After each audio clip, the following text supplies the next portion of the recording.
Chapter 6 Red Eye and Smoke. They had heard Pickett. The wolves closed in on them. Heather hissed, "Follow me," to Pickett and dove deeper into the thicket. The wolves crashed in after them. She turned to Pickett and said with all the authority and confidence she could muster, "Third mound, don't look back." She slapped his back, urging him on as she slowed. Pickett bolted, changing direction swiftly, like a leaf in a sudden strong breeze. He zigzagged through the maze of thorns and brush and disappeared. Heather turned to face the wolves, who were having a harder time of it in the dense thicket. She only saw two. The other three must be trying to head us off. She let go of the idea that she could do any more for Pickett than she was doing now. The longer these two were delayed, the better chance he stood of making it to safety. She stopped in a hollow of the thicket. The wolves crashed in, brutal, hulking creatures, breathing hard. The two wolves slowed as they neared. They looked surprised to see her standing still. Heather smiled. Perhaps they didn't realize there had been two rabbits. "Go on, Pickett." "She's smiling, soldier," the wolf in the back said, his voice like grated gravel. He appeared to be the leader. Plainly older and calmer, he carried himself with a cruel dignity. As he slowly crept closer, making no sudden movements, Heather saw a long, dark scar across the left side of his face. It went right through where his left eye should have been. His right eye was bright red. He laughed a guttural, sneering laugh. "She is, perhaps honored to be eaten by us." His smile, hideous and hateful, vanished. "Give her the terms," he growled dismissively. Heather could see he had measured her and dismissed the possibility of a struggle. He looked out of the clearing back toward the meadow, his mind clearly moving to other concerns. "Yes, Captain," the nearer wolf said. "Hello, food," he said to Heather, his voice higher, filled with excitement. His eyes were wide and wild. "Come with us easy-like, and you'll live. For now, struggle and we're allowed to kill you." "Please, do struggle," the second wolf said, moving slowly to flank Heather. His calm manner compared to the frenzied eagerness of the younger wolf was even more frightening. He was wicked and cold, and she saw he had done this kind of thing many times. Heather decided to try to imitate his calm. "You believe you have me, but you don't. Not yet," she said, trying to keep her voice even and low. "I know this thicket. I can disappear before you know which way to look." The awful captain laughed, but she now had his attention. "Maybe this is a mistake. I should have let them underestimate me." "So it talks," the red-eyed captain sneered. "That's precious." "I talk, yes," she said. "And I'll not go quietly. I'll bite back before I'm finished." Now both of the wolves laughed and exchanged looks, raising their eyebrows in amusement. "Well, Captain," the younger wolf said amid high-pitched laughter, "at least we've had some entertainment." They moved to widen their distance apart, and now the two of them formed two parts of a triangle, with her as the third point. She looked from side to side. These were no fools. She was cornered. "Your pride is your weakness," she said. The younger wolf let out a howl of fury. "Let me finish her, Captain," he begged. "She shames us." "Only if we let her," the captain said, motioning for the other to remain calm. "I'm intrigued by you, little rabbit girl. There seems to be quite a bit of fight in the rabbits of these parts." Heather felt a jolt of fear. What had they done to her family? The older wolf went on. "It's odd that traitors and deserters would be the least bit bold." "We're not deserters or traitors," Heather said quickly, her voice cracking. "Then what are you doing so far away from home?" he jeered. "And in such questionable company?" "This is home," she said, not knowing what he meant by questionable company.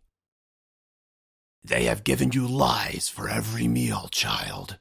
You have swallowed them and kept asking for more," he said, his voice crackling like dry thorns in a blaze.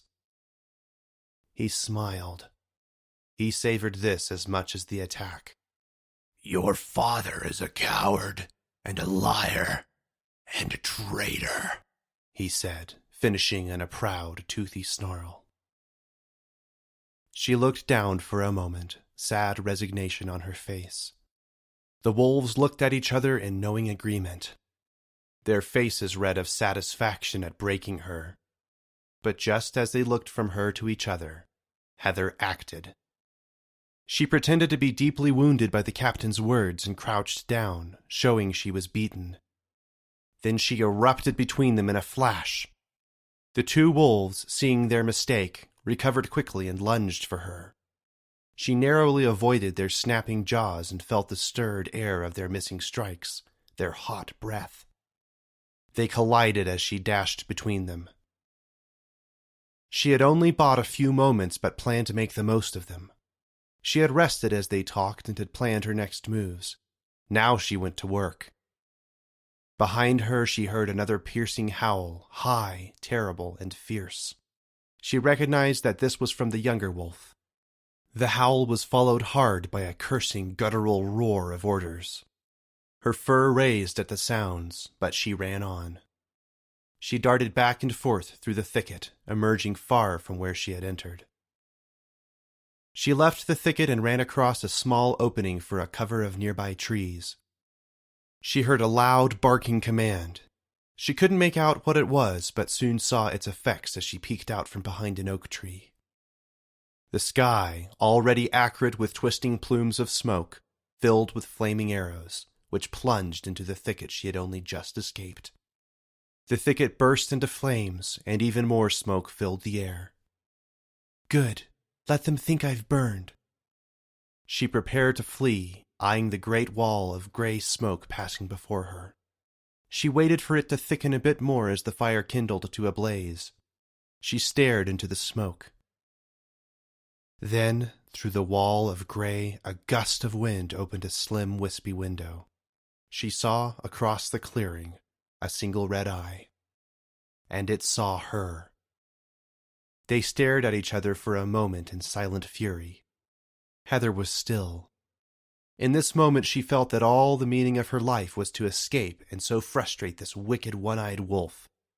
She could have run right then, and he could have called his wolves, but neither moved.